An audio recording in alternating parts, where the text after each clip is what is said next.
എൻ്റെ പേര് രജിത. ഞങ്ങൾ ഇരിഞ്ഞാലക്കുട രൂപതയിലെ കല്ലേറ്റങ്കര ഉണ്ണിമിശിഹ ഇടവകയിൽ നിന്ന് വരുന്നു. ഇതെൻ്റെ ഭർത്താവിൻ്റെ പേര് ഡെനീസ്. ഞങ്ങൾ കുവൈറ്റിലാണ് ഫാമിലിയായിട്ട് താമസിക്കുന്നത്. ഞങ്ങൾക്കൊരു മകനാണുള്ളത്. ആൾ 22 വർഷമായിട്ട് അവിടെയാണ്. ഞാനും മകനും ഒരു 12 വർഷമായിട്ട് അവിടെയാണ്. ആളവിടെ ഒരു പ്രിൻ്ററായിട്ട് ഒരു ഗവൺമെൻറ് യൂണിവേഴ്സിറ്റിയിൽ വർക്ക് ചെയ്യുന്നു. ഞാൻ അവിടെ ടീച്ചറാണ്. കഴിഞ്ഞ വർഷം ഞങ്ങളുടെ ജീവിതത്തിൽ ഈ 2024 ഫെബ്രുവരിയിൽ വലിയൊരു ഇടപെടൽ മാതാവിൻ്റെ ഉണ്ടായത് സാക്ഷ്യപ്പെടുത്താനാണ് ഞാനിവിടെ നിൽക്കുന്നത്. അതിനു മുൻപ് തന്നെ പറയട്ടെ, എൻ്റെ ഭർത്താവ് ആദ്യമേ ചെറുപ്പം തൊട്ടേ മാതാവിൻ്റെ വലിയൊരു ഭക്തനാണ്. എപ്പോഴും കൊന്തയെത്തിച്ച് നടക്കുന്ന ശീലമാണ്. ഒരു ദിവസം പോലും കുർബാനയോ ആരാധനയോ ഒന്നും മുടക്കാറില്ല. പ്രസ്സിൽ വർക്ക് ചെയ്യുന്നത് കൊണ്ട് തന്നെ പലപ്പോഴും നൈറ്റ് ഷിഫ്റ്റുകൾ വരാറുണ്ട്. നൈറ്റ് ഷിഫ്റ്റ് വന്നാൽ പോലും അവിടുത്തെ 5:45 രാവിലത്തെ കുർബാനയ്ക്ക് എങ്ങനെയെങ്കിലും ആൾ അഡ്ജസ്റ്റ് ചെയ്തെത്തുകയും കുർബാനകളിൽ പങ്കെടുക്കുകയും ചെയ്യുമായിരുന്നു. കഴിഞ്ഞ വർഷം ഈ 2024 ഫെബ്രുവരിയിലാണ് ഞങ്ങളുടെ ജീവിതത്തെ മാറ്റിമറിച്ച സംഭവം ഉണ്ടാകുന്നത്. ഞങ്ങളുടെ മകൻ്റെ +2 പരീക്ഷയ്ക്ക് വേണ്ടി മകൻ ഒരുങ്ങിക്കൊണ്ടിരിക്കുന്നു. ഞങ്ങൾക്ക് ആകെ ഒരു മകൻ മാത്രമേ ഉള്ളൂ. ആ സമയത്ത് ഫെബ്രുവരി ആദ്യത്തെ ദിവസങ്ങളിൽ ഒരു 3-ാം തീയതിയൊക്കെ ആയിട്ട് ആൾ എന്നോട് പറയുകയാണ്, അവിടെ വിൻ്ററാണ്, അപ്പോൾ നല്ല തണുപ്പാണ്, എൻ്റെ കൈ ഭയങ്കര മരവിപ്പുണ്ട്, എന്താണെന്ന് അറിയില്ല. അപ്പോൾ ഞാൻ പറഞ്ഞു, അത് ചിലപ്പോൾ ഇപ്പോൾ ക്ലൈമറ്റ് ചേഞ്ചിൻ്റെ ആയിരിക്കുമല്ലോ, അത് അത്രയ്ക്ക് അങ്ങോട്ട് ശ്രദ്ധിച്ചില്ല. അടുത്ത ദിവസം ആളുടെ ജോലി സ്ഥലത്ത് നിന്ന് എനിക്ക് കോൾ വരികയാണ്. ആളെ അവിടുത്തെ ഒരു ഹോസ്പിറ്റലിൽ അഡ്മിറ്റ് ചെയ്തേക്കാണ്. കാരണം അവിടെ ജോലി ചെയ്തുകൊണ്ടിരിക്കുമ്പോൾ പെട്ടെന്ന് ആൾ പറയുന്നത് കൂടെയുള്ള സ്റ്റാഫിനൊന്നും മനസ്സിലാവുന്നില്ല. പെട്ടെന്ന് ഹോസ്പിറ്റലൈസ് ചെയ്തു.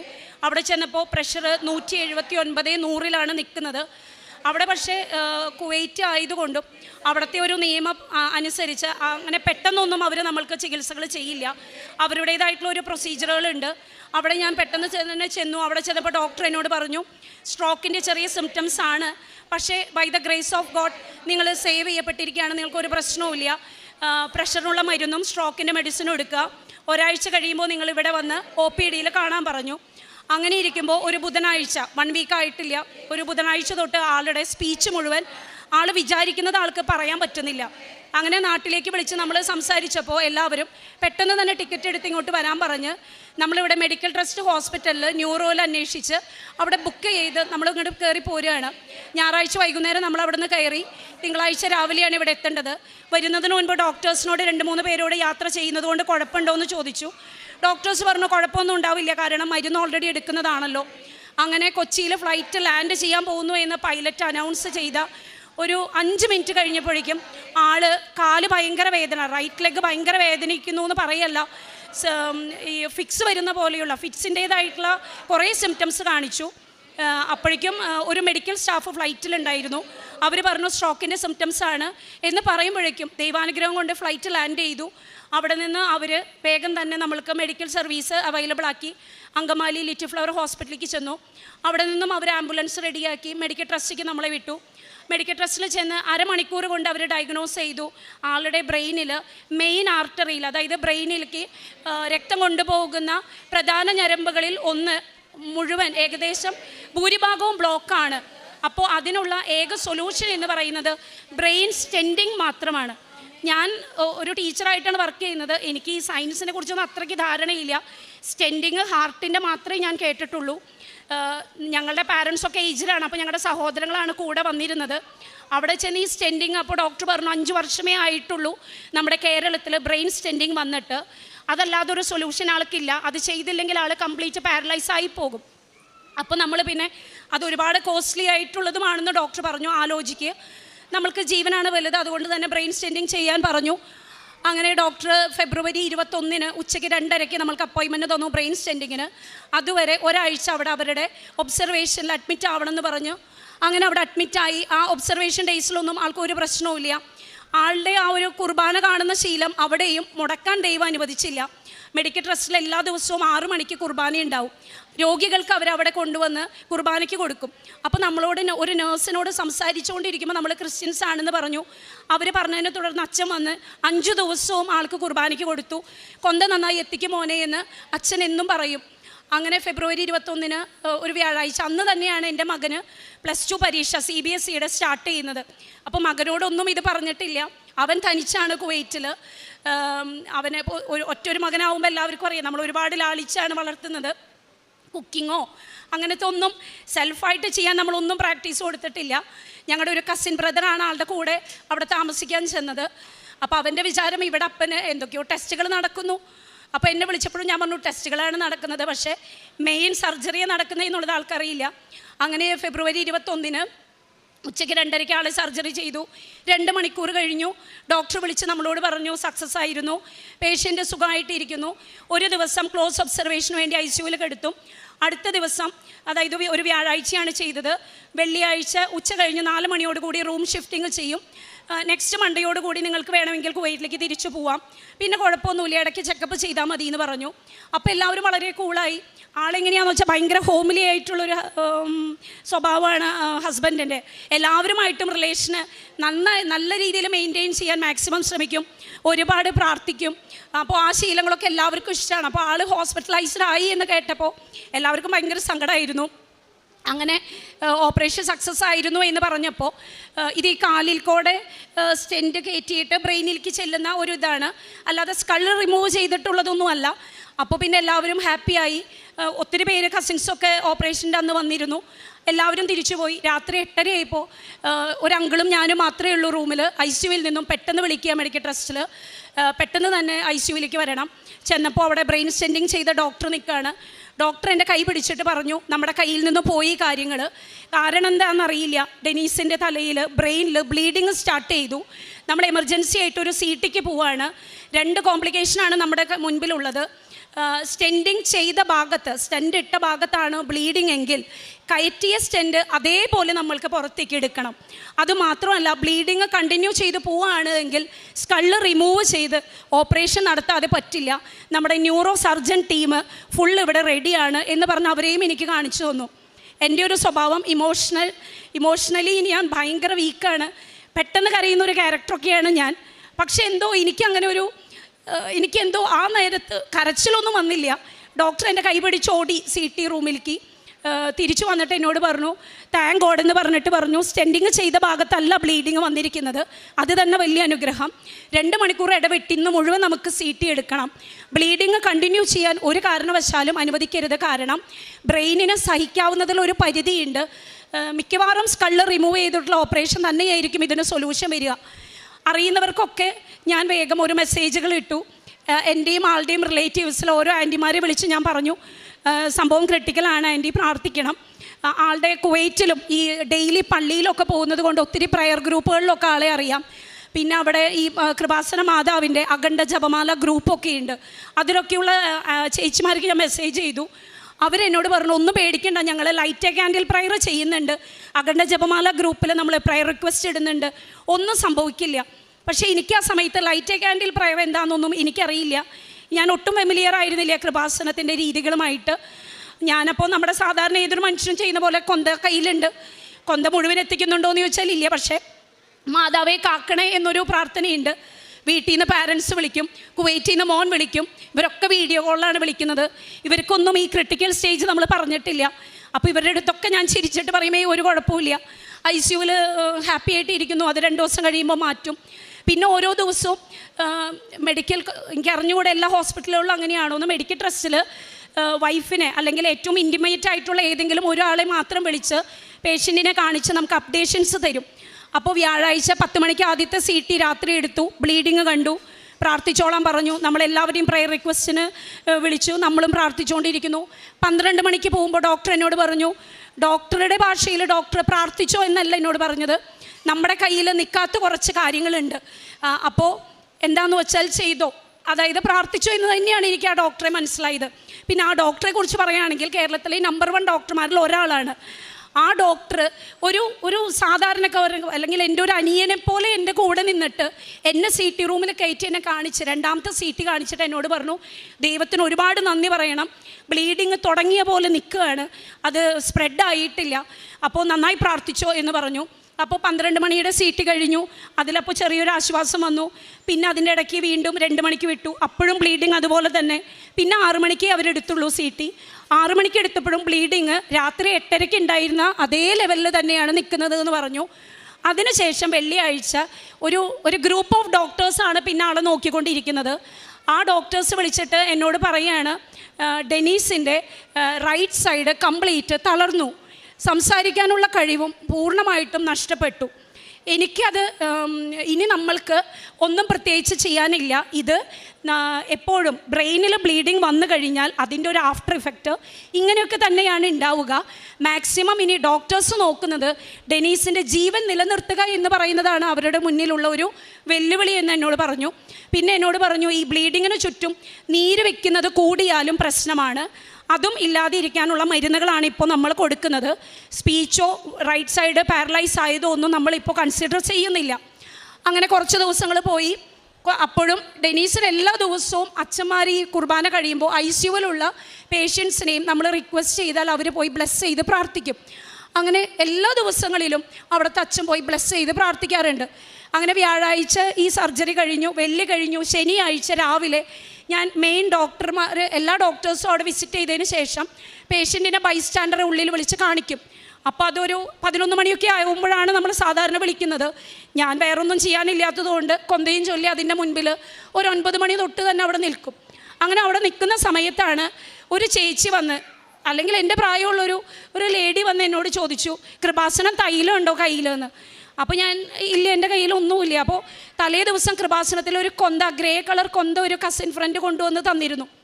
അവരെന്നോട് അത് പ്രത്യേകം പ്രാർത്ഥിക്കുക എന്ന് പറഞ്ഞ് അത് ചൊല്ലി ഞാൻ പ്രാർത്ഥിച്ചുകൊണ്ടിരിക്കുമ്പോഴാണ് ഈ സ്ത്രീ വന്ന് എന്നോട് കൃപാസന തൈലത്തെക്കുറിച്ച് പറയുന്നത്. അപ്പോൾ ഞാൻ പറഞ്ഞു, ഇല്ല എൻ്റെ കയ്യിൽ തൈലം ഇല്ല. അപ്പോൾ എന്നോട് പറഞ്ഞു, പകർത്തി തരാൻ എൻ്റെ കയ്യിൽ പാത്രമോ അങ്ങനെ ഒന്നുമില്ല, കൈ കാണിക്കാമോ എന്ന് ചോദിച്ചു. ഞാൻ എൻ്റെ വലത്ത് കൈ കാണിച്ചു. അതിലേക്ക് അവർ കുറച്ച് ഡ്രോപ്പ് ഒഴിച്ചു. ഞാൻ അത് പിടിച്ച് നിൽക്കുമ്പോൾ ഈ എണ്ണ കൈയുടെ സൈഡിൽ കൂടെ ഒക്കെ ഒലിക്കുകയാണ്. 9 മണിയായിട്ടുള്ളൂ. 11 മണിയാകുമ്പോഴേക്കും ഈ എണ്ണയൊന്നും ഈ തൈലമൊന്നും എൻ്റെ ഭർത്താവിൽ പ്രവർത്തിക്കില്ലല്ലോ മാതാവേ എന്ന് ഞാൻ വിചാരിച്ച് പെട്ടെന്ന് എനിക്ക് തോന്നി, ആ കൊന്ത ആ തൈലത്തിൽ ഒന്ന് റോൾ ചെയ്തെടുക്കാം, കൊന്തയിലായാൽ അത്രയായല്ലോ എന്ന് വിചാരിച്ച് ആ കൊന്തയിൽ ഞാനത് തൈലം മുഴുവൻ, ഈ ഒലിച്ചിങ്ങനെ ഇറങ്ങുന്ന തൈലം മുഴുവൻ ഞാൻ പുരട്ടിയെടുത്തു. അന്ന് തന്നെ മെയിൻ ഡോക്ടർ വന്ന്, ആൾ ഒരു 9 മണി കഴിഞ്ഞപ്പോൾ വന്നു, ആളെ കണ്ടു. പെട്ടെന്ന് തന്നെ എന്നോട് ഡെനീസിൻ്റെ ബൈസ്റ്റാൻഡർ വിളിക്കാൻ പറഞ്ഞു. ഞാൻ ചെന്നു. എന്നോട് പറഞ്ഞു സെയിം കാര്യങ്ങൾ തന്നെ, റൈറ്റ് സൈഡ് വീക്ക്നെസ് ആണ്, സംസാരിക്കില്ല. അത് കഴിഞ്ഞിട്ട് പെട്ടെന്ന് ആൾ പറഞ്ഞു, രജിത പോയി കണ്ടോളൂ എന്ന് പറഞ്ഞു. അപ്പോൾ കൂടെയുള്ള ജൂനിയേഴ്സ് പറഞ്ഞു, ഇല്ല മറ്റു ഡോക്ടേഴ്സ് കണ്ടിട്ടില്ല, 11 o'clock ആവണം ബൈസ്റ്റാൻഡേഴ്സിനെ കാണിക്കാൻ. എനിക്ക് അറിഞ്ഞുകൂടെ അന്ന് എന്തുകൊണ്ടാണ് ആ ഡോക്ടർ അങ്ങനെ പെട്ടെന്ന് തന്നെ റെസ്പോണ്ട് ചെയ്തത്.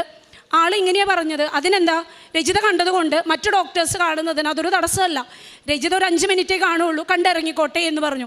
അപ്പോൾ എൻ്റെ കൈയുടെ ഉള്ളിൽ ഒരു തുള്ളിയോടിയും ആ തൈലം ബാക്കിയുണ്ട്. ഓടിച്ചെന്ന് ഞാൻ ആളുടെ ഈ തലയിലും കയ്യിലും തളർന്ന ഭാഗങ്ങളിലൊക്കെ പുരട്ടി. അവിടുത്തെ നേഴ്സസും ഒരുപാട് ഹെൽപ്പ് ചെയ്തു എന്നെ. അപ്പോൾ ഞങ്ങളെല്ലാവരും ഫാമിലിയിൽ വചനം എഴുതി പ്രാർത്ഥിക്കുന്ന ഒരു ശീലം കോവിഡ് ടൈം തൊട്ട് നമുക്ക് ഉണ്ടായിരുന്നു. അപ്പോൾ നമ്മൾ ജ്ഞാനം 16:12 പിന്നെ അടയാളങ്ങളും അത്ഭുതങ്ങളും വീണ്ടും പ്രവർത്തിച്ച് അങ്ങേ കരബലം പ്രകടമാക്കണമേ എന്നുള്ള വചനവും എൻ്റെ ചേച്ചി എഴുതി 2 വചനങ്ങൾ കയ്യിൽ തന്നിരുന്നു. നന്നായി പ്രാർത്ഥിച്ചോ ചേച്ചി, ഒരുപാട് അത്ഭുതങ്ങൾ നടക്കുന്നതാണ് എന്ന് പറഞ്ഞു. അങ്ങനെ നമ്മളിത് പ്രാർത്ഥിച്ച് പിന്നെയുള്ള ദിവസങ്ങളിലൊന്നും ICUവിൽ തന്നെ ഒരു 10-18 ദിവസം കിടന്നു. മാറ്റങ്ങളൊന്നും വലിയ കാര്യമായിട്ടില്ല. റൂമിലേക്ക് കൊണ്ടുവന്നു. മാർച്ച് 14 ഡോക്ടർ എന്നെ വിളിച്ച് പറഞ്ഞു, ഇനി ഇവിടെ കെടുത്തുന്നത് കൊണ്ട് വലിയ ഉപകാരമൊന്നുമില്ല. പിന്നെ ആ സമയത്ത് ആൾക്ക് ഭക്ഷണം കഴിക്കാൻ പറ്റില്ല, മൂക്കിലൂടെ ട്യൂബ് ഇട്ടിട്ട് ഈ ലിക്വിഡ് ഐറ്റംസ് ഫീഡായിട്ടാണ് പോയിരുന്നത്. ഇനി നിങ്ങൾ ഏറ്റവും വേഗം ഈ റൈറ്റ് സൈഡ് വീക്ക്നെസ് മാറാൻ വേണ്ടിയിട്ട് ഫിസിയോതെറാപ്പി അന്വേഷിക്കുക, അത് ന്യൂറോവുമായി ബന്ധപ്പെട്ട ഫിസിയോതെറാപ്പി ഹോസ്പിറ്റലുകളിലേക്ക് കൊണ്ടുപോകാനാണ് ഏറ്റവും നല്ലത് എന്ന് പറഞ്ഞു. അതിനുശേഷം അത് ന്യൂറോളജിസ്റ്റ് പറഞ്ഞു. ബ്രെയിൻ സ്റ്റെൻറ്റിങ് ചെയ്ത ഡോക്ടർ വിളിച്ച് എന്നോട് പറഞ്ഞു, കൊണ്ടുപോകുന്നതിന് മുൻപ് നമ്മൾ എമർജൻസി ഒരു CT കൂടി എടുക്കും. മെയിനായിട്ട് ഒരു കാര്യം ശ്രദ്ധിക്കേണ്ടത്, എല്ലാവർക്കും ബ്രെയിൻ സ്റ്റെൻറ്റിങ് ചെയ്ത് കഴിയുമ്പോൾ ആസ്പിരിൻ എന്ന് പറയുന്ന ഒരു ടാബ്ലറ്റ് ബ്ലഡ് ഫ്ലോയ്ക്ക് വേണ്ടിയിട്ട് കൊടുക്കേണ്ടതാണ്. ആ ടാബ്ലറ്റ് ആളിൽ ബ്ലീഡിങ് കണ്ടതുകൊണ്ട് അവർ ഇന്ന് വരെ കൊടുത്തിട്ടില്ല. അപ്പോൾ എങ്ങനെയാണ് ബ്രെയിനിൻ്റെ ഇപ്പോഴത്തെ സിറ്റുവേഷൻ എന്ന് നമുക്ക് അറിഞ്ഞുകൂടാ. നമ്മൾ CT എടുക്കുമ്പോൾ നമുക്ക് നോക്കാം എന്താണ് പറയുന്നത്, ഒന്നും ഉണ്ടാവില്ല എന്ന് തന്നെ വിചാരിക്കൂ എന്ന് പറഞ്ഞ് നമ്മൾ വിടുകയാണ് ചെയ്യുന്നത്. അപ്പോഴും ഞാൻ ആരുടെ അടുത്തും ഷെയർ ചെയ്യില്ലത്, എല്ലാവർക്കും ടെൻഷൻ കൊടുത്തിട്ട് കാര്യമില്ലല്ലോ. അപ്പോഴും മാതാവിനോട് തന്നെ പ്രാർത്ഥിച്ചു. അങ്ങനെ നമ്മൾ CT എടുത്തു. ഡോക്ടർ പറഞ്ഞു അവിടെയും അത്ഭുതം സംഭവിച്ചു. ആസ്പിരിൻ്റെ ടാബ്ലറ്റ് ഒന്നും കഴിച്ചിട്ടില്ലെങ്കിലും വേറെ പ്രശ്നങ്ങളൊന്നും ബ്രെയിനിൽ ഇതുവരെ പുതിയത് വന്നിട്ടില്ല. അങ്ങനെ മെഡിക്കൽ ട്രസ്റ്റിൽ നിന്ന് ട്യൂബോട് കൂടിയിട്ട് ആൾ കിടന്ന് പാരലൈസ് ആയിട്ടുള്ള ആ സിറ്റുവേഷനിൽ നമ്മൾ വൈക്കത്തേക്ക് ചെല്ലുകയാണ്. വൈക്കത്തുള്ള ഇൻഡോ അമേരിക്കൻ ഹോസ്പിറ്റലിൽ നമ്മൾ അഡ്മിറ്റായി. അവിടെ ചെന്ന് ഡോക്ടർ ഡിസൈഡ് ചെയ്തു അടുത്ത ദിവസം നമ്മൾ ഫിസിയോതെറാപ്പി സ്റ്റാർട്ട് ചെയ്യുമെന്ന്. അത് ഡിസൈഡ് ചെയ്തതിൻ്റെ അന്ന് അടുത്ത പ്രോബ്ലം, ആൾ കുഴഞ്ഞു പോവുകയാണ്. ആൾക്ക് നിൽക്കാൻ നമ്മൾ പിടിച്ചു നിർത്തിയാൽ പോലും നിൽക്കാൻ പറ്റുന്നില്ല. നോക്കിയപ്പോൾ പ്രഷർ ഒരുപാട് ലോ ആയിക്കൊണ്ടിരിക്കുകയാണ്. അങ്ങനെ ഡോക്ടർ പറഞ്ഞു പ്രഷർ ഇങ്ങനെ ലോ ആയാൽ ശരിയാവില്ല, ചെറുതായി ഉപ്പോ എന്തെങ്കിലും ഫീഡിൽ ചെറുതായി കലക്കി കൊടുക്കുമെന്ന് പറഞ്ഞു. അപ്പോൾ നമ്മുടെ കയ്യിൽ കൃപാസനം, നമ്മളെ വിസിറ്ററായിട്ട് വന്ന ആരോ നമ്മുടെ കയ്യിൽ കൊണ്ടുവന്ന് തന്ന ഒരു കൃപാസനം ഉപ്പിൻ്റെ ചെപ്പുണ്ടായിരുന്നു. അപ്പോൾ ആളുടെ അമ്മച്ചി ആ ഉപ്പെടുത്ത്, സിസ്റ്റർമാർ ഇനി ചീത്ത പറയോ എന്താണ് എങ്ങനെയാണെന്നൊന്നും അറിയാതെ പതുക്കെ ഇത് തുറന്നപ്പോൾ അവിടെ വന്ന നേഴ്സ് പറഞ്ഞു, കൃപാസനത്തിലെ ആണോ ആൻറ്റി, എന്നാൽ ഞാൻ വെയിറ്റ് ചെയ്യാം, വിശ്വാസ പ്രമാണമൊക്കെ നന്നായിട്ട് ചൊല്ലി പതുക്കെ ഇടും ഫീഡിൽ, ചേട്ടനെല്ലാം റെഡിയാവും. അന്ന് തൊട്ട് ആളുടെ പ്രഷർ നോർമലിലേക്ക് വന്നു എന്ന് മാത്രമല്ല, വിചാരിച്ചതിനേക്കാൾ വേഗത്തിൽ അവിടെ വെച്ച് ഡോക്ടറെ പോലും അന്താളിപ്പിച്ച് ആൾ നമ്മുടെ ഈസ്റ്ററിൻ്റെ അന്ന് പരസഹായം ഒന്നുമില്ലാതെ നടക്കാൻ തുടങ്ങി. അപ്പോൾ തന്നെ നമ്മൾക്ക് ദൈവത്തിൻ്റെ ആ ഒരു അനുഗ്രഹം, എന്തുമാത്രം കരുതലും കരുണയും നമ്മുടെ ജീവിതത്തിലേക്ക് വരുന്നു എന്ന് മനസ്സിലായി തുടങ്ങി. ഈസ്റ്റർ കഴിഞ്ഞ് പിറ്റേ ദിവസം ആളോട് നിൽക്കാൻ പറഞ്ഞാൽ നിൽക്കില്ല, അത്രയും സ്പീഡിലാണ് ആൾ നടക്കുന്നത്. അപ്പം ഡോക്ടേഴ്സിനൊക്കെ പേടിയാവും. ഡോക്ടർ വെച്ചത് എങ്ങനെ ഇത്ര പെട്ടെന്നൊരു മാറ്റം, അവരാരും പ്രതീക്ഷിച്ചിട്ടില്ല. അങ്ങനെ അതിൻ്റെ ഇടയിൽ അപ്പോൾ നമ്മൾക്ക് ഒരു ചെറിയ ഹാപ്പിനെസ്സൊക്കെ ആയി. അപ്പോഴാണ് അടുത്ത ന്യൂസ് വരുന്നത്, കുവൈറ്റിലുള്ള ആളുടെ ജോബിൽ നമ്മൾ എമർജൻസി ലീവിലാണ് വന്നേക്കുന്നത്. അപ്പോൾ ചിലപ്പോൾ ജോബ് പോകാൻ സാധ്യതയുണ്ട്, കറക്റ്റ് ലീവ് കൊടുത്തിട്ടില്ല. ഇവിടെ നിന്ന് വെറുതെ ഒരു മെയിൽ സെൻഡ് ചെയ്താലൊന്നും ഇന്ത്യൻസിനെ അവരങ്ങനെ കൺസിഡർ ചെയ്യില്ല. അവരുടെ ഡൽഹിയിലുള്ള കുവൈറ്റ് എംബസിയിൽ ഈ മെഡിക്കൽ പേപ്പറുകളെല്ലാം വിട്ട് സ്റ്റാമ്പ് ചെയ്ത് വന്നാൽ മാത്രമേ ജോലിയിൽ തുടരാൻ പറ്റുള്ളൂ എന്ന് പറഞ്ഞു. അങ്ങനെ നമ്മൾ പേപ്പറുകളൊക്കെ വേഗം വിട്ടു. പക്ഷെ അടുത്ത പ്രശ്നം, റംസാൻ്റെ നോമ്പായതുകൊണ്ട് പല ദിവസങ്ങളിലും ഡൽഹിയിലുള്ള കുവൈറ്റ് എംബസി മുടക്കാണ്. അപ്പോഴും നമ്മൾ ഈ കൊന്ത എത്തിച്ചും light a candle prayer continue ചെയ്തും തന്നെ മുന്നോട്ട് പോയിക്കൊണ്ടിരിക്കുകയാണ്. അതിനിടയിൽ ആദ്യമായിട്ട് നമ്മൾ ഈ സങ്കീർത്തനങ്ങളിൽ 91-ാം അധ്യായം ഞങ്ങൾ സ്ഥിരമായിട്ട് രാവിലെയും വൈകുന്നേരവും ചൊല്ലാറുണ്ട്. അപ്പോൾ ആൾക്കും അത് കാണാതെ അറിയാം. ആളുടെ ബെഡിൻ്റെ അടുത്ത് നിന്ന് എല്ലാ ദിവസവും രാവിലെ ഞാൻ അത് ചൊല്ലി. ഒരു ദിവസം പെട്ടെന്ന് ആൾ ആമേൻ എന്ന് പറഞ്ഞു. അപ്പോൾ എല്ലാവരും കൂടി ഉണ്ടായിരുന്ന എൻ്റെ ചേച്ചിയും ഞെട്ടി. ഞങ്ങൾ ഒന്നുകൂടിയും സെയിം വേർഡ് റിപ്പീറ്റ് ചെയ്യിപ്പിക്കാൻ ശ്രമിച്ചു, പക്ഷെ പറ്റിയില്ല. പിന്നെ ഹോസ്പിറ്റലിൽ നിന്നും 2-3 ദിവസങ്ങൾക്ക് ശേഷം ദൈവികമായിട്ടുള്ള, അതായത് ആൾക്ക് താല്പര്യമുള്ള നന്ദി ദൈവമേ, തിരുനാമ കീർത്തനം, ഇതൊക്കെ ചെറുതായി ക്ലിയർ ആയി തുടങ്ങുന്ന രീതിയിൽ ആൾ പാട്ടിൻ്റെ രൂപത്തിൽ സ്റ്റാർട്ട് ചെയ്തു. അപ്പോൾ ഡോക്ടർക്ക് ഭയങ്കര സന്തോഷമായി. പിന്നെ ആളുടെ ഈ ചുണ്ടൊക്കെ എപ്പോഴും വരണ്ട് പോകുന്നൊരു സിറ്റുവേഷൻ വന്നു. അപ്പോൾ ഡോക്ടർ പറഞ്ഞു ലിപ് ബാം എന്തെങ്കിലും തേക്കുക, അല്ലെങ്കിൽ ചുണ്ട് ഭയങ്കരമായിട്ട് പൊട്ടാൻ തുടങ്ങും, പിന്നെ അത് ഇൻഫെക്ഷൻ വരും. അപ്പോൾ ഒരു നേഴ്സ് പെട്ടെന്ന് പറഞ്ഞു തേനായാലും കുഴപ്പമൊന്നുമില്ല ചേച്ചി. അപ്പോഴാണ് ഞങ്ങളുടെ കയ്യിൽ കൃപാസനം തേൻ അവിടെ റൂമിലുണ്ടായിരുന്നു. അങ്ങനെ കൃപാസനം തേനും തേച്ച് കൊടുത്തു. അപ്പോൾ ആൾ ചുണ്ട് നനയ്ക്കാൻ പറയുമ്പോൾ ഈ തേച്ച് കൊടുക്കുന്ന തേനിൻ്റെ വായിലൂടെ വേറൊന്നും പോവാത്തത് കൊണ്ട് ചുണ്ടിങ്ങനെ നക്കാൻ തുടങ്ങുന്നു. അപ്പോൾ എനിക്ക് തോന്നുന്നു ആ തേനും എല്ലാം മാതാവിൻ്റെ ഒരു അനുഗ്രഹം പ്രവർത്തിച്ച് വൈക്കത്ത് നിന്നും ഏപ്രിൽ 3-ാമത്തെ ആഴ്ച പോരുമ്പോൾ അത്യാവശ്യം അവനവൻ്റേതായിട്ടുള്ള കാര്യങ്ങൾ മറ്റുള്ളവരുമായി ആശയവിനിമയം ചെയ്യാൻ പറ്റാവുന്ന തരത്തിൽ എൻ്റെ ഭർത്താവിനെ ദൈവം മാറ്റി കഴിഞ്ഞിരുന്നു. അങ്ങനെ ഞങ്ങൾ വീട്ടിലെത്തി കഴിഞ്ഞപ്പോൾ വീണ്ടും കുവൈറ്റിൽ നിന്ന് റിമൈൻഡർ വന്നു, ജൂലൈ 1-ാം തീയതി നിങ്ങൾ ജോലിക്ക് കയറിയില്ലെങ്കിൽ എന്നേക്കുമായിട്ട് നിങ്ങളെ പിരിച്ചുവിടും. ആൾക്ക് ഭയങ്കര സങ്കടമായി. നമ്മൾ മെഡിക്കൽ ട്രസ്റ്റിൽ വന്നു. വീണ്ടും മാതാവിൻ്റെ തന്നെയാണ് കരുണ നമ്മൾ ഈ ചോദിച്ചുകൊണ്ടിരിക്കുന്നത്. മാതാവിനോട് ചോദിക്കുന്നു. അങ്ങനെ ഡോക്ടർ ആളെ ചെക്കപ്പ് ചെയ്തിട്ട് പറഞ്ഞു ഫിറ്റാണ്, ആൾക്ക് യാത്ര ചെയ്യാം, ഒരു പ്രശ്നവുമില്ല. അങ്ങനെ നമ്മൾ കുവൈറ്റിലേക്ക് ഇവിടുത്തെ ഡോക്ടറുടെ സമ്മതപ്രകാരം ചെന്നു. അവിടെ ചെല്ലുമ്പോൾ എൻ്റെ വിചാരം ഓക്കെ ജൂലൈ 1 തൊട്ട് നമ്മൾ ജോലിക്ക് കയറും, വേറെ കുഴപ്പമൊന്നുമില്ല. അവിടെ ചെന്നപ്പോഴാണ് അടുത്ത പ്രശ്നം പറയുന്നത്, ജൂലൈ 2-ാം തീയതി അവിടുത്തെ ഒരു ഗ്രൂപ്പ് ഓഫ് ഡോക്ടേഴ്സ് ആളെ ഇൻ്റർവ്യൂ പോലെ ചെയ്യും. ആ ഇൻ്റർവ്യൂ പാസ്സായാൽ മാത്രമേ അവർ ആളെ ജോലിയിൽ കണ്ടിന്യൂ ചെയ്യാൻ സമ്മതിക്കുകയുള്ളൂ.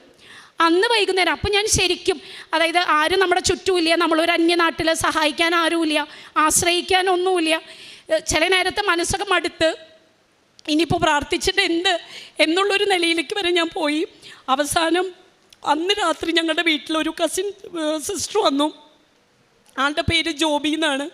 ആൾ വേറെ ഒന്നും എന്നോട് പറഞ്ഞില്ല. ഹസ്ബൻഡിനെ കണ്ടു. എൻ്റെ കയ്യിൽ വന്നിട്ട് ഒരു കൊന്തയും കൃപാസന മാതാവിൻ്റെ പ്രത്യക്ഷീകരണ പ്രാർത്ഥനയുടെ ആ പടമുള്ള ഒരു കൊന്ത ഇത് തന്നു എൻ്റെ കയ്യിൽ. അപ്പോൾ ഞാൻ അത്രയും നാൾ എനിക്ക് സത്യം പറഞ്ഞാൽ കൃപാസനം എന്ന് കേൾക്കുമ്പോൾ ഒരു പേടിയാണ്, എങ്ങാനും ഉടമ്പടിയിൽ തെറ്റിപ്പോയാൽ എന്തിനാ വെറുതെ ഇനി ദൈവകോപം കൂടി വരുത്തി വെക്കണോ. അതുകൊണ്ട് പലപ്പോഴും ഉടമ്പടിയെക്കുറിച്ചൊക്കെ ആര് പറഞ്ഞാലും ഞാനത് അത്ര അങ്ങോട്ട് ശ്രദ്ധിക്കാൻ പോകാറില്ല. കൃപാസനത്തെ ഞാൻ അങ്ങനെ അങ്ങോട്ട് അവഗണിച്ചു എന്ന് തന്നെ എനിക്ക് പറയാൻ പറ്റും. ഒരിക്കൽ മെഡിക്കൽ ട്രസ്റ്റിൽ എൻ്റെ വായിൽ നിന്ന് തന്നെ വന്നു, ആരോ എന്നോട് പറഞ്ഞു കൃപാസനത്തിലെ ഒരു റിക്വസ്റ്റ് രജിത നേരിട്ട് ചെല്ലൂ എന്ന് പറഞ്ഞപ്പോൾ എൻ്റെ മനസ്സിൽ വന്നത്, ഞാനും മാതാവിനോട് തന്നെയല്ലേ പ്രാർത്ഥിക്കുന്നത്, ഇപ്പോൾ കൃപാസനത്തിൽ തന്നെ പോകണമെന്നുണ്ടോ? അതിൻ്റെ ഒന്നും ആവശ്യമില്ല, എനിക്കിപ്പോൾ കൃപാസനത്തിൽ തന്നെ പോകണമെന്നില്ല എന്ന് പറഞ്ഞ അതേ നാവ് കൊണ്ടാണ് മാതാവ് എന്നെ ഇന്ന് ഇവിടെ നിർത്തി സാക്ഷ്യം പറയിപ്പിക്കുന്നത്. അങ്ങനെ ആ സിസ്റ്റർ വഴി, ആ കസിൻ സിസ്റ്റർ വഴി ഞാൻ കസിൻ സിസ്റ്ററോട് ചോദിച്ചു, ഞാൻ ഓൺലൈൻ ഉടമ്പടി എടുത്താലോ, എനിക്ക് പേടിയാവുന്നു. അപ്പോൾ എന്നോട് ആൾ പറഞ്ഞു, ഒന്നിനും പേടിക്കണ്ട, എന്തിനാ പേടിക്കുന്നത്, ധൈര്യമായിട്ട് മോളെടുക്ക്, നമ്മളൊക്കെ ചെയ്യുന്ന എല്ലാ കാര്യങ്ങളും തന്നെയാണ് ഇതിലുള്ളത് എന്ന് പറഞ്ഞ് ഞാൻ ഓൺലൈൻ ഉടമ്പടി ജൂലൈ 3-ാം തീയതി എടുത്തു. അന്ന് തൊട്ട് ഞാൻ സാക്ഷ്യങ്ങൾ കേൾക്കുന്നതാണ്. അന്നാണ് ഉടമ്പടി ഉപ്പിനെ കുറിച്ചും ഉടമ്പടി തൈലം ഇതിനെക്കുറിച്ചൊക്കെ ഡീറ്റെയിൽഡ് ആയിട്ട് അറിയുന്നത്. ഉടമ്പടി ഉപ്പ് അന്ന് എൻ്റെ കയ്യിലിരിക്കുകയാണ്. അപ്പോൾ പിറ്റേ ദിവസം പോകുന്ന മെഡിക്കൽ ചെക്കപ്പിൻ്റെ പേപ്പറുകളുടെ കൂട്ടത്തിൽ ഞാൻ ആളോട് പറഞ്ഞു, ഒന്നും പേടിക്കണ്ട, ഈ ഉപ്പൊക്കെ ഞാൻ ഇട്ടിട്ടുണ്ട്. ആളുടെ വായിലും കുറച്ച് കഴിക്കാൻ കൊടുത്തു, വിശ്വാസ പ്രമാണവും ചൊല്ലി. കൂടെ പോയ ചേട്ടൻ എന്നോട് പറഞ്ഞത്, നമ്മളെ കയറ്റില്ല അവിടെ. ആ ഡോക്ടേഴ്സ് പറഞ്ഞത്, ഒത്തിരി ഡിപ്പാർട്ട്മെൻറ്റിൽ നിന്നുള്ള ഡോക്ടേഴ്സ് ഉണ്ടായിരുന്നു, ന്യൂറോ ഉണ്ടായിരുന്നു, ജനറൽ ഫിസിഷ്യൻ ഉണ്ടായിരുന്നു, അങ്ങനെ പലരും ഉണ്ടായിരുന്നു. അവർ പറഞ്ഞത് ആൾ സക്സസ് ആയി കംപ്ലീറ്റ് ചെയ്തു നമ്മുടെ ഇൻ്റർവ്യൂ സെഷൻ, ജോലിയിൽ കണ്ടിന്യൂ ചെയ്തോളൂ എന്ന് പറഞ്ഞു. അങ്ങനെ നമ്മൾക്ക് ജോലിയിൽ തിരിച്ച് കയറാൻ പറ്റി. അന്ന് മുതൽ ഞങ്ങളുടെ ജീവിതത്തിൽ, അല്ലെങ്കിൽ എൻ്റെ ജീവിതത്തെ മാതാവ് എന്താ പറയുക, അടിമുടി മാറ്റിമറിക്കാനായിട്ട് തുടങ്ങി. പിന്നെ ഞങ്ങൾക്ക് ഒരുപാട് കാശ് 2 ഹോസ്പിറ്റലുകളിലായിട്ടുണ്ടായി. അപ്പോൾ നമ്മൾ ഇൻഷുറൻസ് ഒരെണ്ണം ഉണ്ടായിരുന്നു, 6 മാസമേ ചേർന്നിട്ടായിട്ടുണ്ടായിരുന്നുള്ളൂ. ഇൻഷുറൻസുകാർ റിജക്റ്റ് ചെയ്തു, 10 പൈസ പോലും തരില്ല. കാരണം അവരുടെ കണ്ടുപിടുത്തത്തിൽ ഇത് കൊളസ്ട്രോൾ കൊണ്ട് ഉണ്ടായതാണെന്ന് അവർ വരുത്തി തീർക്കാൻ നോക്കി. ലാസ്റ്റ് അവരുടെ ഹെഡ് ഓഫീസിൽ നിന്ന് വരെ വിളിച്ച് എന്നോട് പറഞ്ഞു, മാമിന് ഇനി കേസിന് പോവാം, ഈ കാശ് 10 പൈസ കിട്ടലുണ്ടാവില്ല. അന്ന് ഞാനൊരു സാക്ഷ്യം കേട്ടു. ഒരു കുട്ടി പറയുകയാണ്, ഈ മാതാവിൻ്റെ പടത്തിൽ ഡേറ്റ് ഇട്ട് പ്രാർത്ഥിക്കാറുണ്ട് ആ കുട്ടിയെന്ന്. അപ്പോൾ ഞാനും ഒരു ഡേറ്റ് ഇട്ട് മാതാവിനോട് പറഞ്ഞു. എനിക്ക് പാട്ടുകളിലെ ലിറിക്സൊക്കെ ഞാൻ ശ്രദ്ധിക്കുന്ന കൂട്ടത്തിലാണ്. അപ്പോൾ ഒരു പാട്ടിൽ ഞാൻ കേട്ടിട്ടുണ്ട്, ഞങ്ങൾ തന്നെ അഭിഭാഷകയായി പ്രാർത്ഥിച്ചിടണമേ അമ്മേന്ന്. അപ്പോൾ ഞാൻ ആൾ ജോലിക്ക് പോയി കഴിഞ്ഞപ്പോൾ ഞാൻ കരഞ്ഞു തന്നെ പ്രാർത്ഥിച്ചു, വേറെ വക്കീലിനൊന്നും വെക്കാൻ എൻ്റെ കയ്യിൽ കാശില്ല, മാതാവ് തന്നെ എനിക്കൊരു വഴി കാണിച്ചു തരണം. ഞാൻ ഓഗസ്റ്റ് 2 എന്ന് പറഞ്ഞൊരു ഡേറ്റ് ഞങ്ങളുടെ വീട്ടിലുള്ള പടത്തിൽ ഞാൻ പെൻസിൽ കൊണ്ട് എഴുതിയിട്ടു. വിശ്വസിക്കുമോ എന്ന് എനിക്ക് അറിഞ്ഞുകൂടാ. സെപ്റ്റംബർ 2-ാം തീയതി ഞങ്ങൾക്ക് സ്കൂൾ തുറക്കുകയാണ്. അപ്പോൾ ഓഗസ്റ്റ് 29-നൊക്കെ ഞങ്ങൾക്ക് പ്രിപ്പറേഷൻ വർക്ക്സാണ്. അന്ന് ഒരു തിങ്കളാഴ്ച ഞാൻ പോകുമ്പോൾ ഞങ്ങളുടെ ഈ ഇൻഷുറൻസ് ഏജൻറ്റിൻ്റെ മെസ്സേജ് വന്നു. അപ്പോൾ ഞാൻ വിചാരിച്ചു വീണ്ടും ഡിനൈ ചെയ്തു എന്നൊരു മെസ്സേജ് ആയിരിക്കും, ഇനിയിപ്പോൾ അത് നോക്കേണ്ട കാര്യമൊന്നുമില്ലല്ലോ എന്ന് വിചാരിച്ചു. ഓഗസ്റ്റ് 2-ന് തന്നില്ലല്ലോ മാതാവ്, എന്നാൽ പിന്നെ എനിക്കൊന്നും തരികയായിരിക്കില്ല എന്നാണ് എൻ്റെ ഉള്ളിൽ. എന്തായാലും മനസ്സിൽ തോന്നി അതൊന്ന് ഓപ്പൺ ചെയ്തു. ഞാൻ നോക്കി 50,000 രൂപയുണ്ട്. എന്നാലും എനിക്കൊരു സന്തോഷം തോന്നി. മാതാവ് ഞാൻ പറഞ്ഞിട്ട് 5 ലക്ഷമായിരുന്നു ഞങ്ങളുടെ ഇൻഷുറൻസ്, 5 ലക്ഷവും തരണം എന്നാണ് മാതാവിനോട് ഞാൻ പ്രാർത്ഥിച്ചത്. അപ്പം ഞാൻ മാതാവിനോട് തന്നെ പറഞ്ഞു, കുറച്ച് അതിമോഹമല്ലേ, 5 ലക്ഷമൊക്കെ വേണമെന്ന്, 6 മാസം ആയിട്ടുള്ളൂ ഇൻഷുറൻസ് എടുത്തിട്ട്, സാരമില്ല, 5 ലക്ഷം ചോദിച്ച് എനിക്ക് നീ 50,000 തന്നില്ലേ, എനിക്ക് ഹാപ്പിയാണ് എന്ന് പറഞ്ഞ് ഈ ഇൻഷുറൻസ് ഏജൻറ്റ് അയച്ച സ്ക്രീൻഷോട്ട് ഞാൻ എൻ്റെ സിസ്റ്റർക്കും ആളുടെ സിസ്റ്റർക്കും ബ്രദർ ഇൻ ലോയ്ക്ക് അയച്ചു കൊടുത്തു. പിന്നെ തുടരെ ഇവരൊക്കെ എന്നെ വിളിക്കുകയാണ്. ഫോൺ അറ്റൻഡ് ചെയ്തപ്പോൾ എന്നോട് ചോദിച്ചു, നിനക്ക് എന്താ നിൻ്റെ മെമ്മറിക്ക് വല്ല പ്രശ്നം ബാധിച്ചു? അത് 50,000 അല്ല മോളെ, അത് 5 ലക്ഷവും അവരനുവദിച്ച് തന്നേക്കാണെന്നാണ് പറഞ്ഞതെന്ന്. ഞാൻ തന്നെ, അതായത് ഈ ഇൻഷുറൻസ് ഏജൻസി ഓഫീസ് തന്നെ ഞെട്ടിപ്പോയി. വെറും 6 മാസം ഇൻഷുറൻസ് എടുത്തിട്ടുള്ള എനിക്ക് 5 ലക്ഷവും ഇത്രയും നാൾ റിജക്റ്റ് ചെയ്ത ഒരു കമ്പനിക്കാർ പെട്ടെന്നൊരു ദിവസം 5 ലക്ഷം എങ്ങനെ അനുവദിച്ചു? അവർക്കൊന്നും ഉത്തരമില്ലെങ്കിലും എനിക്ക് നല്ല ഉത്തരമുണ്ട്, എൻ്റെ കൃപാസന മാതാവ് തന്നെ തന്നതാണ്. അന്ന് തൊട്ട് ഞങ്ങളുടെ ജീവിതത്തിൽ ഒത്തിരി പരീക്ഷണങ്ങൾ. പക്ഷേ ഇവിടെ കേൾക്കുന്ന ഓരോ സാക്ഷ്യവും അച്ഛൻ്റെ ഓരോ സ്പീച്ചും എന്നെ ഒരുപാട് മോട്ടിവേറ്റ് ചെയ്തു. ഒരു കുടുംബ പ്രാർത്ഥനയുടെ കൊന്തൊക്കെ തന്നെയേ ഞാൻ എത്തിക്കുള്ളൂ. ഭർത്താവ് ഭയങ്കരമായിട്ട് കൊന്തെത്തിക്കുന്ന ആളാണ്. അപ്പോൾ എൻ്റെ സിസ്റ്റർ എന്നോട് പറയാറുണ്ട്, ഭർത്താവ് സമ്പാദ്യത്തിൻ്റെ കാര്യത്തിൽ കാശ് വെച്ച് സമ്പാദിക്കുന്നതിൽ ആൾ അത്ര മിടുക്കനൊന്നും അല്ലെങ്കിലും കൊന്തെത്തിച്ച് മാതാവിൻ്റെ അടുത്ത് ഒരുപാട് അനുഗ്രഹം ആൾ വാങ്ങിച്ചു.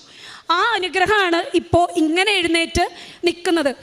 ആ അസുഖം വന്ന് 3 മാസം കഴിഞ്ഞാൽ എന്തെങ്കിലും പറയാൻ പറ്റുള്ളൂ എന്ന് മെഡിക്കൽ സയൻസ് പറഞ്ഞ സ്ഥാനത്ത് 3 മാസം കഴിഞ്ഞപ്പോൾ നല്ല മിടുക്കനായിട്ട് എൻ്റെ ഭർത്താവ് ജോലിക്ക് പോകാൻ തുടങ്ങി. എല്ലാ മനുഷ്യനെയും പോലെ എല്ലാ കാര്യങ്ങളും ചെയ്യാൻ തുടങ്ങി. സംസാരത്തിനുള്ളൊരു ചെറിയൊരു ബുദ്ധിമുട്ടുണ്ട് എന്നുള്ളത് മാത്രമേ ഉള്ളൂ.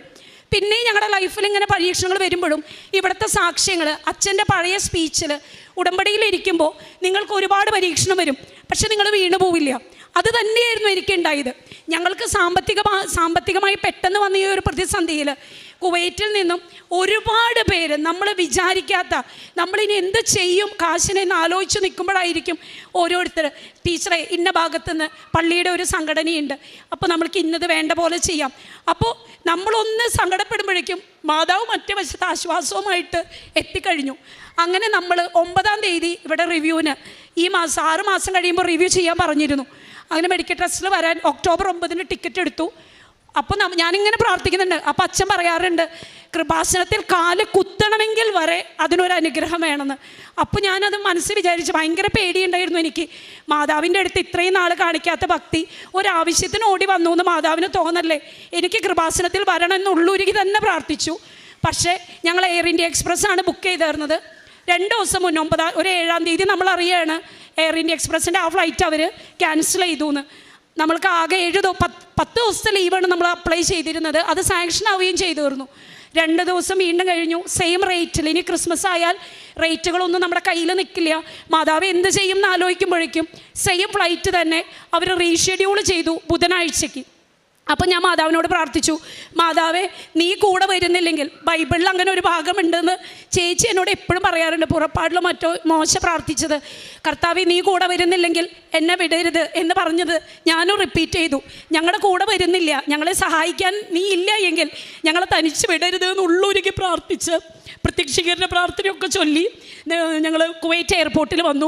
ഒരുവിധം ക്ലിയറൻസൊക്കെ കഴിഞ്ഞു, ഞാൻ ഹാപ്പിയായി. പിന്നെയുള്ള പ്രശ്നം ആൾക്ക് ഇനി ഫ്ലൈറ്റിൽ വല്ല ബുദ്ധിമുട്ടുണ്ടാവുമോ എന്നുള്ളത് മാത്രമാണ്. എക്സിറ്റിൻ്റെ സീൽ ചെയ്യുന്ന ഭാഗത്ത് വന്നപ്പോൾ പെട്ടെന്ന് എമിഗ്രേഷൻ ഓഫീസർ ആളെ തടഞ്ഞിട്ട് പറഞ്ഞു, നിങ്ങൾക്ക് യാത്ര ചെയ്യാൻ പറ്റില്ല, നിങ്ങളുടെ യാത്ര, നിങ്ങളുടെ വാട്ടർ ബില്ല് കുടിശ്ശിക കിടക്കുന്നുണ്ട്, അതടയ്ക്കാതെ നിങ്ങൾക്ക് പോകാൻ പറ്റില്ല എന്ന്. അപ്പോൾ ഞാൻ ചോദിച്ചു, അവർ ഫുൾ അറബിയിലാണ് സംസാരിക്കുന്നത്, എനിക്ക് അറബി അറിയില്ല. അവർ രാത്രി 12:30 സമയമാണ്, ഫ്ലൈറ്റ് 1:30-ക്കാണ്. ഞാൻ അവരോട് പറഞ്ഞു, നമ്മൾ പിന്നെ എപ്പോഴെങ്കിലും ചെയ്താൽ മതിയോ? പറ്റില്ല, കടത്തിവിടില്ല എന്ന് ഉറപ്പ് തന്നെ പറഞ്ഞു. അവർ വെറുതെ ആക്ഷൻസ്, നമുക്ക് അറബി അറിയില്ല എന്ന് പറഞ്ഞപ്പോൾ ഡയറക്ഷൻസ് വെറുതെ ഇങ്ങനെ കൈ ചൂണ്ടി അവിടെ പോ ഇവിടെ പോ എന്ന് പറയും. അങ്ങനെ ലാസ്റ്റ് എവിടെയാണ് പേ ചെയ്യേണ്ടതെന്ന് അറിയാതെ കുറേ ഓടി നടന്നു. മാതാവിനെ വിളിക്കുന്നു, മാതാവിൻ്റെ ഭാഗത്തൊന്നും സഹായമില്ല എന്ന് തോന്നി. അങ്ങനെ അവസാനം അടയ്ക്കേണ്ട ഓഫീസിലേക്ക് എത്തിപ്പെട്ടപ്പോൾ അവിടെ ഓഫീസറില്ല. അയാളെ ഫോൺ ചെയ്യാൻ ഒരു നമ്പർ എഴുതി വെച്ചിട്ടുണ്ട്. നമ്പർ വിളിച്ചപ്പോൾ അയാൾ പറഞ്ഞു, ഞാൻ ലിങ്ക് അയക്കും, ലിങ്ക് വഴി നിങ്ങൾ സെൻഡ് ചെയ്യാൻ പറഞ്ഞു. ലിങ്ക് എടുക്കാൻ നോക്കി, ലിങ്ക് ഓപ്പൺ ആവുന്നില്ല. സമയം വീണ്ടും പോയിക്കൊണ്ടിരിക്കുകയാണ്. അറബി അറിയുന്നില്ല. അയാളും അറബിയിലാണ് കൂടുതൽ കാര്യങ്ങളും പറയണത്. ഒറ്റ കാര്യം ഞാൻ മാതാവിനോട് പറഞ്ഞുള്ളൂ, എന്നെ പരീക്ഷിക്കണ്ട, എനിക്ക് വന്നേ പറ്റൂ കൃപാസനത്തിൽ, സാക്ഷ്യം പറയാതെ ഞാൻ തിരിച്ചു പോരില്ല. ആ നേരത്ത് എനിക്ക് കണ്ടപ്പോൾ തോന്നിയത്, സുന്ദരനായ ആശാരിച്ചക്കൻ നമ്മുടെ ഈശോനെ കുറിച്ച് ഏതോ ഒരച്ഛൻ ടോക്കിൽ ഞാൻ യൂട്യൂബിൽ പറയുന്നത് കേട്ടിട്ടുണ്ട്. ആ ഒരു മാതൃകയിൽ ഒരു കുവൈറ്റി അവിടെ ഇരുന്ന് വെറുതെ ഇരിക്കുക. ഞാൻ അയാളുടെ അടുത്ത് ചെന്നിട്ട് ഞാൻ പറഞ്ഞു, സാർ എന്നെ ഒന്ന് ഹെൽപ്പ് ചെയ്യണം, എനിക്ക് വാട്ടർ ബില്ല് അടച്ച് പെട്ടെന്ന് പോകണം, 1:30-ക്കാണ് ഫ്ലൈറ്റ്. ഒരു മടിയും പറയാണ്ട് അയാൾ എന്നോട് പറഞ്ഞു, സിസ്റ്റർ നോ ടെൻഷൻ. അയാൾക്ക് ഒട്ടും ഇംഗ്ലീഷ് കംഫർട്ടബിൾ അല്ല. അയാളിങ്ങനെ ഒറ്റമുറിയിലൊക്കെ പറഞ്ഞു, കാര്യം ചോദിച്ചു. ഞാൻ പറയുന്ന കാര്യങ്ങൾ അയാൾക്ക് കൃത്യമായി മനസ്സിലാവുന്നുണ്ട്. അയാൾ വേഗം എൻ്റെ ഫോൺ വാങ്ങിച്ചു. കുവൈറ്റുകളുടെയൊക്കെ സ്വഭാവം അറിയുമോ എന്ന്, നമ്മുടെ നാട്ടിൽ അറിയുമോ എന്ന് എനിക്ക് അറിഞ്ഞൂടാ. ഭയങ്കര ഒരു അഹങ്കാരി നേച്ചർ എന്നാണ് അവരെ പറയുക. നമ്മൾ അടുത്ത് പോലും ചെല്ലുന്നത് അവർക്ക് ഇഷ്ടമല്ല. അവർ യൂസ് ചെയ്യുന്ന ഫോണൊക്കെ കോടികൾ വില വരുന്നതായിരിക്കും. എൻ്റെ ഒരു സാധാ ഫോൺ ആ ഒരു കുവൈറ്റി കയ്യിലെടുത്ത് അതിൽ അയാൾ വേണ്ട കാര്യങ്ങളൊക്കെ ചെയ്തിട്ട് അതും റെഡി ആവുന്നില്ല. അപ്പോൾ എന്നോട് അവർ പറഞ്ഞു, അയാൾ എന്നോട് ചോദിച്ചു, സിസ്റ്ററുടെ കയ്യിൽ ക്യാഷ് ആയിട്ടുണ്ടാവോ? അപ്പോൾ ഞാൻ പറഞ്ഞു, ക്യാഷ് ഉണ്ട്, കുവൈറ്റ് ദിനാറുണ്ട്. അപ്പോൾ അയാൾ എന്നോട് പറഞ്ഞു, ഞാൻ ചോദിക്കാതെ തന്നെ അയാൾ എന്നോട് പറഞ്ഞു, ഞാനൊരു കാര്യം ചെയ്യാം, എൻ്റെ അക്കൗണ്ടിൽ നിന്നും നിങ്ങൾക്ക് വേണ്ടി ഞാൻ പേ ചെയ്യാം, നിങ്ങൾ കുവൈറ്റ് ദിനാറായിട്ട് എൻ്റെ കയ്യിൽ തന്നാൽ മതി എന്ന് പറഞ്ഞു. ഓൺ ദ സ്പോട്ട് അയാൾ കാര്യങ്ങൾ ചെയ്തു. ഞാൻ ക്യാഷ് കൊടുത്തു. കറക്റ്റ് ബോർഡിങ് സ്റ്റാർട്ട് ചെയ്തതും ഞങ്ങൾ ലൈനിലെത്തി. സുഖമായി ഇവിടെ വന്നു. മെഡിക്കൽ ട്രസ്റ്റിൽ വെള്ളിയാഴ്ച പോയി. ഡോക്ടർ പറഞ്ഞു, നോർമൽ ഹെൽത്തി മാനാണ്, ഇനി ഒരു പ്രശ്നവും ഇല്ല, എല്ലാം പണ്ടത്തെ പോലെ തന്നെ ചെയ്യാം. ആളും ഹാപ്പിയായി. അങ്ങനെ ഞങ്ങൾ ഇന്ന് അവിടെ നിന്ന് പോരുമ്പോഴേ നമ്മൾ ഡിസൈഡ് ചെയ്തിട്ടുണ്ട്, തിങ്കളാഴ്ച ഉടമ്പടി എടുത്തിട്ട് എനിക്ക് സാക്ഷ്യം പറഞ്ഞേ ഞാൻ പോരൂ എന്നുള്ളത്. അതിനുവേണ്ടി മാതാവിനോട് ഒരുപാട് പ്രാർത്ഥിച്ചൊരുങ്ങി. അച്ഛൻ പറയുന്ന പോലെ വെറുതെ ഒന്നും മാതാവിൻ്റെ അടുത്തേക്ക് മാതാവ് എത്തിക്കില്ല. പിന്നെ എനിക്ക് കിട്ടിയ ഒരു അനുഗ്രഹം എന്ന് പറയുന്നത്, ഒരു കുടുംബ പ്രാർത്ഥനയിലെ കൊന്ത തന്നെ എങ്ങനെയെങ്കിലുമൊക്കെ എത്തിച്ച് അവസാനിപ്പിക്കുന്ന ദിവസങ്ങൾ എൻ്റെ ജീവിതത്തിൽ പലപ്പോഴും ഉണ്ടായിട്ടുണ്ട്. ഞാൻ ഈ സാക്ഷ്യങ്ങൾ കേട്ടിട്ട് എന്നും 3 മണിക്ക് എഴുന്നേറ്റ് 4 മണിക്കുള്ളിൽ 4 ജപമാലയും ചൊല്ലി, പ്രത്യക്ഷീകരണ പ്രാർത്ഥനയും ചൊല്ലി, ആൾ പോയതിന് ശേഷം കരുണക്കൊന്തയും എത്തിച്ചിട്ടാണ് ഞാൻ ജോലിക്ക് പോകാൻ തുടങ്ങിയേക്കുന്നത്. അതുപോലെ ബൈബിൾ റീഡിങ് ഞങ്ങൾക്ക് ഉണ്ടായിരുന്നു ½ എന്നാലും കുറച്ചുകൂടി ഇഷ്ടപ്പെട്ടുകൊണ്ട് വായിക്കാൻ തുടങ്ങി. അങ്ങനെ പിന്നെ ഞാൻ ചെയ്യുന്ന ഒരു കാരുണ്യ പ്രവൃത്തിയാണോ എന്താണെന്ന് എനിക്കറിഞ്ഞുകൂടാ. കൃപാസനത്തെക്കുറിച്ച് എതിർക്കാൻ പറയുന്നവരോട് ഞാൻ ഒരുപാട് തർക്കിക്കാൻ തുടങ്ങി. ഞാൻ അവരെ പറഞ്ഞ് മനസ്സിലാക്കി, എനിക്കുണ്ടായിരുന്നൊരു ധാരണ മറ്റുള്ളവരിൽ വരരുത് എന്ന് വിചാരിച്ച്, ഇവിടെയുള്ളത് തട്ടിപ്പൊന്നുമല്ല, മാതാവിൽ കേന്ദ്രീകരിച്ച് സുവിശേഷത്തിൽ പറയുന്ന കാര്യങ്ങൾ അച്ഛൻ കൃത്യമായി പറഞ്ഞു തരുന്നു. വിശ്വസിച്ചാൽ നീ ദൈവമഹത്വം ദർശിക്കുമെന്ന് പറഞ്ഞിട്ടില്ലേ എന്ന് ബൈബിളിൽ പറഞ്ഞതൊക്കെ കൃത്യമായിട്ട് ഞങ്ങളുടെ ജീവിതത്തിൽ വന്നത് ഞാൻ എല്ലാവർക്കും, അറിയുന്നവരിൽ എല്ലാവർക്കും ഞാൻ പറഞ്ഞു കൊടുക്കുന്നുണ്ട്. എൻ്റെ ഹസ്ബൻഡിൻ്റെ സർജറി ചെയ്ത ഡോക്ടർ അവസാനം എന്നോട് പറഞ്ഞത്, ഞാൻ പഠിച്ച മെഡിക്കൽ സയൻസ് അല്ല ഡെനീസിൽ പ്രവർത്തിക്കുന്നത് എന്നാണ്. അതിൽ നിന്നും ഞാൻ വായിച്ചെടുത്തത് ശാസ്ത്രം തോറ്റെടുത്ത് ദൈവശാസ്ത്രം വിജയിച്ചു എന്നുള്ളതാണ്. ആ സമയത്ത് ഞാനൊരു അച്ഛൻ്റെ ഒരു സ്പീച്ച് കേട്ടിരുന്നു. ആ സ്പീച്ചിൽ ആ അച്ഛൻ പറയുന്നത്, നമ്മൾ വിചാരിച്ച പോലെ കാര്യങ്ങൾ നടന്നില്ലെങ്കിൽ പിന്നെ നിങ്ങൾ സെലിബ്രേറ്റ് ചെയ്തോളാനാണ് പറയുന്നത്, പിന്നെ നടക്കാൻ പോകുന്നത് ദൈവത്തിൻ്റെ പ്ലാനുകളാണ്. സത്യമാണ്, ദൈവത്തിൻ്റെ പ്ലാനുകളാണ് ഇന്ന് ഈ നിമിഷം വരെ ഞങ്ങളുടെ ജീവിതത്തിൽ നടന്നുകൊണ്ടിരിക്കുന്നത്. ഇപ്പോൾ അത്യാവശ്യം നന്നായിട്ട് ഹസ്ബൻഡ് പ്രാർത്ഥനയൊക്കെ നല്ല ഫ്ലുവൻ്റ് ആയിട്ട് എത്തിക്കും. ദൈവമഹത്വത്തിന് കൂടുതൽ കൂടുതൽ എല്ലാവരും അനുഗ്രഹങ്ങൾ ലഭിക്കട്ടെ എന്ന് പ്രാർത്ഥിച്ചുകൊണ്ട് എൻ്റെ ഈ സാക്ഷ്യം ഇവിടെ ഞാൻ ചുരുക്കുന്നു. മാതാവിനും ഈശോയ്ക്കും പ്രത്യേകം നന്ദി പറയുന്നു. ഞാനും എൻ്റെ കുടുംബവും എല്ലാ കാലങ്ങളിലും ഞങ്ങളെ കൊണ്ടാവുന്ന വിധത്തിൽ ഞങ്ങളുടെ ജീവിതത്തിലുണ്ടായ ഈ അനുഭവം എല്ലാവരിലേക്കും എത്തിക്കുമെന്ന് ഞങ്ങളൊക്കെ ഉറപ്പ് വിചാരിച്ചിട്ടുണ്ട്. ഈശോയ്ക്ക് ഉറപ്പ് കൊടുത്തിട്ടുണ്ട്. ജീവിതകാലം മുഴുവൻ ഈ ഉടമ്പടിയിൽ തുടരുമെന്നുള്ളതോടൊപ്പം ഞാൻ മാതാവിന് ഓൺലൈൻ ഉടമ്പടിയിലേ കൊടുത്തിട്ടുണ്ട്. പുറപ്പാടിൻ്റെ പുസ്തകം 33:14 ഞാൻ തന്നെ നിന്നോട് കൂടെ വരികയും നിനക്ക് ആശ്വാസം നൽകുകയും ചെയ്യും.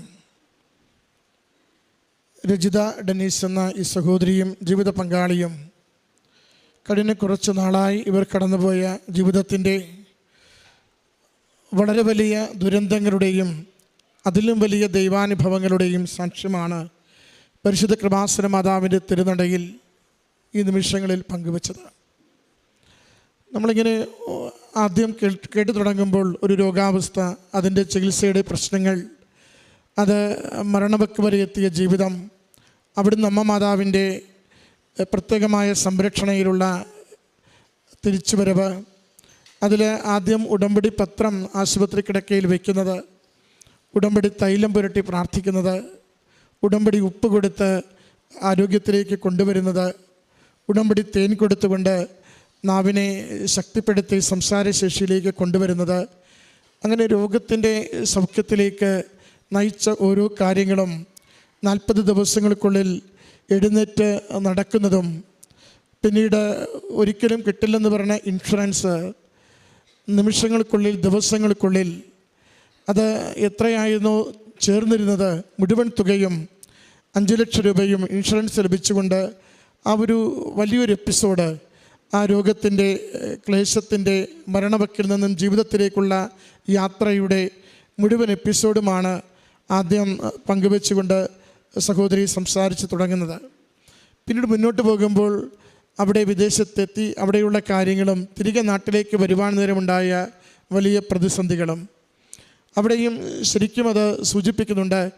ദൈവദൂതൻ്റെ സംരക്ഷണം, സഹായികയായ സഞ്ചാരി മാതാവായ സമയത്തിന് മേൽ അധികാരമുള്ള അമ്മയുടെ പ്രത്യേകമായ ഇടപെടൽ, ആ മണിക്കൂറുകൾക്കുള്ളിൽ മിനിറ്റുകൾക്കുള്ളിൽ അകത്ത് എമിഗ്രേഷൻ അവിടെ ചെന്ന കാര്യങ്ങളെല്ലാം ശരിയാക്കി ബോർഡിങ്ങിൽ ആയി യാത്രയ്ക്ക് പുറപ്പെടേണ്ടവർക്ക് അവിടെയുള്ള വെള്ളക്കരം അടച്ചില്ല എന്നതിൻ്റെ പ്രശ്നം വന്ന് ചേരുകയും അടയ്ക്കുവാൻ കയ്യിൽ പൈസയുണ്ട്, ലിങ്കിൽ അടയ്ക്കുവാനായിട്ട് അതും പൈസയുണ്ട്, അടയ്ക്കാനാവാത്തതും ഉദ്യോഗസ്ഥരെ കാണാനാവാത്തതുമായ വലിയ പ്രതിസന്ധിയിലകപ്പെടുമ്പോൾ മറ്റൊരു വ്യക്തി, ആ സ്വദേശി തന്നെ അത് ദൈവദൂതനെ പോലെ എല്ലാം ചെയ്തു കൊടുത്തുകൊണ്ട് യാത്ര കൃത്യതയോടുകൂടി നാട്ടിലേക്ക് വരുവാൻ സഹായിക്കുന്നു.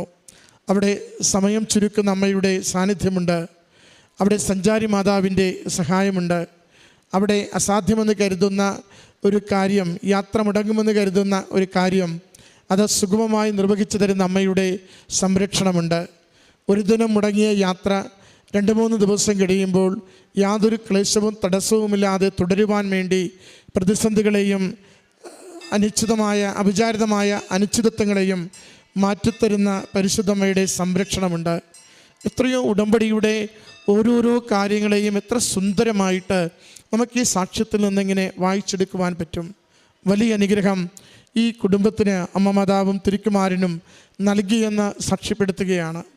സഹോദരി പറയുമ്പോൾ ഇടയ്ക്ക് സൂചിപ്പിക്കുന്നുണ്ട്, ജ്ഞാനത്തിൻ്റെ പുസ്തകം 16:12 ഞങ്ങളെ നിരന്തരം ബലപ്പെടുത്തിയത്, സൗഖ്യത്തിലേക്ക് നയിച്ചത്. ജ്ഞാനം 16:12 നമ്മൾ വായിക്കുന്നു, കർത്താവെ, മരുന്നോ ലേപന ഔഷധമോ അല്ല, എല്ലാവരെയും സുഖപ്പെടുത്തുന്ന അങ്ങയുടെ വചനമാണ് അവരെ സുഖപ്പെടുത്തിയത്. അതുകൊണ്ടാണ് സഹോദരി പറയുന്നത്, വൈദ്യശാസ്ത്രം തോറ്റെടുത്ത് വൈദ്യശാസ്ത്രത്തിന് ഒന്നും ചെയ്യുവാനില്ല എന്ന് പറയുന്നിടത്ത് ദൈവശാസ്ത്രം വിജയിക്കുന്നു. ദൈവത്തിൻ്റെ കരബലം കാണുന്നു, അമ്മ മാതാവിൻ്റെ ഇടപെടൽ അറിയുന്നു, അമ്മയുടെ സംരക്ഷണയിൽ ജീവിതത്തെ സുരക്ഷിതമാക്കുന്നു, കുടുംബത്തെ സുരക്ഷിതമാക്കുന്നു, സഹോദരന് ആരോഗ്യം കൈമാറുന്നുവെന്ന്. ഈ വലിയ സാക്ഷ്യത്തിന് അമ്മ മാതാവിൽ ആശ്രയിച്ചുകൊണ്ട് പ്രതിസന്ധിയുടെ നാളുകളിൽ നടത്തിയ എല്ലാ പ്രാർത്ഥനകൾക്കും അമ്മ മാതാവ് നൽകിയ കരുതലുള്ള ഈ സ്നേഹത്തിന് കരങ്ങളടിച്ച് നമുക്ക് ഈശോയ്ക്കും അമ്മയ്ക്കും ഈ സാക്ഷ്യം സമർപ്പിക്കാം.